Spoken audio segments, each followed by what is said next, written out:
ને અમારે વાપરવા આપવાની, એટલે મેં કીધું આ વસ્તુ હું ચલાવી લેવાનો નથી.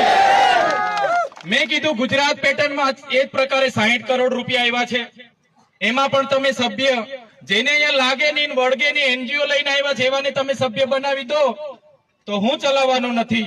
ચૂંટાયેલા કોઈ પણ માણસને અમારા વિસ્તારમાંથી લઈ લો, અમારા વિસ્તારનો કોઈ પણ આગેવાન લઈ લો, મને વાંધો નથી.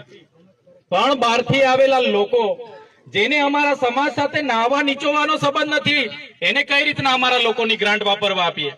બસ આ જ વાતમાં અમારી બોલાચાલી થઈ, જપાજપી થઈ, એના સિવાય બીજું કઈ થયું નથી. છતાંય આ લોકોએ મહિલાઓને ગાળ આપી. પણ એ બેનને હું વિનંતી કરું છું, બેન તમે આપણા સમાજના પ્રમુખ છો, એક ધારાસભ્ય આપણા સમાજનો છે ને, આટલું બધું તમે જૂઠું બોલો તો તમને લોકોએ પ્રમુખ બનાવ્યા એની બી તમને શરમ નથી જરા બી? અને તમારી પાસે પુરાવા છે,